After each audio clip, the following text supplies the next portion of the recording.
ملوک السلاطین۔ سلطان محمود غزنوی یہ عالم بھی بہت بڑا تھا، طبقات الحنفیہ لکھی ہے اس نے، شیخ زید القوصری نے احقاق الحق میں اس کا ذکر کیا ہے، اور ایک کتاب الفرید لکھی تھی فقہ حنفی میں، کہتے ہیں 50 جلدوں میں، کچھ حصے اس کے مخطوطے مل رہے ہیں۔ ہمارے زمانے کے بادشاہوں کی طرح ٹپو شپو نہیں تھا، پورا علوم سے آراستہ پہ آراستہ تھا۔ اس زمانے میں سلطنت بھی علم سے ہوتی تھی۔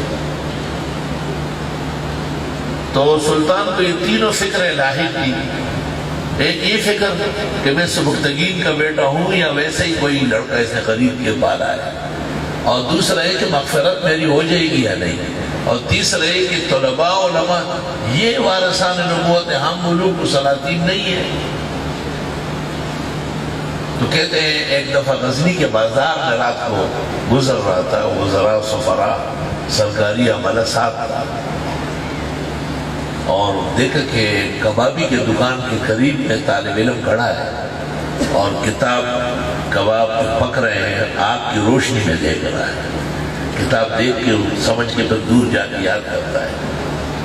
سلطان نے دیکھا تو سمجھ گیا کہ اس کے پاس رات کو دیے میں جلانے کے لیے تیل نہیں ہے، تو اپنے فراش کو کہا وہ مشعل لے کے چل کے اس کو فراش کرے کہ یہ طالب علم کو دے۔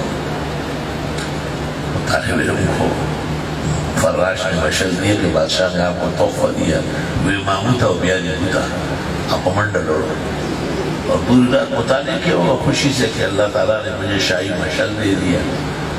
کہتے ہیں کہ اسی رات کو سلطان محمود غزنوی نے خواب میں خاتم النبیین صلی اللہ علیہ وسلم کو دیکھا، اور صحاح میں ہے من رآنی فقد رآنی لأن الشیطان لا يتمثل بصورتی۔ محدثین متفق ہے کہ جب پیغمبر کو دیکھے اور دل گواہی دے تو بس آپ ہی کو دیکھا ہے، اگر جس میں اقوال ہے لیکن راجح ہے۔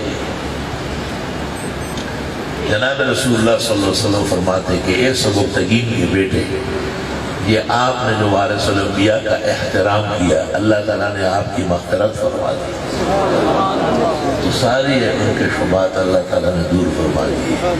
پیغمبر اسلام ہم کو کہہ رہے سبکتگین کے بیٹے، اور وہاں ظاہر ہو گیا، اور طالب علم کو کہہ رہے وارث الانبیاء، اور پھر یہ کہ آپ کی بخشش اور مغفرت یقینی ہے۔ تو یہ ہمارا سامان جو مدارس ہے، مساجد ہے اور درس ہے، یہ کوئی اور مہم نہیں ہے، دنیا میں ہدایت اور جو روشنی سب سے زیادہ انسانیت کو درکار ہے، جس سے انسان بنے۔ اگر یہ انبیاء کی تعلیم نہ ہوتی تو نکاح نہ ہوتا، عام جانوروں کی طرح میل ملاپ ہوتا۔ اگر یہ انبیاء کی تعلیم اور ان کی برکات نہ ہوتی تو حلال و حرام کیسے پہچانتے؟ اب بھی بہت ساری قومیں ہیں جن کے یہاں سب گندگیاں چلتی، نجاسات و غلاظات استعمال کرتے ہیں۔ انبیاء و مرسلین کی تعلیم کی برکت سے انسانیت کو تہذیب ملی ہے، اور اعلیٰ قسم کا معیار جو انسانیت کے شرافت کا ہے وہ انبیاء و مرسلین سے ملا ہے، اور وہ ان مدارس نے ان کو بلند کیا ہے۔ یہی طلباء ان کے سچے جانشین یہ علماء۔ میں نے کتابوں میں یہ بھی دیکھا ہے کہ طلباء صحابہ کے وارث ہیں اور علماء انبیاء کے وارث ہیں، اور یہ دونوں ماننا اور ان کا احترام کرنا عین ایمان و اعمال صالحہ ہے۔ اس میں ذرا سا فرق آ جاتا ہے تو خیر کی توفیق سلب ہو جاتی ہے، اور آدمی بجائے اچھے کے برے کاموں کی طرف لپکتا ہے جو نقصان سے خالی نہیں ہے۔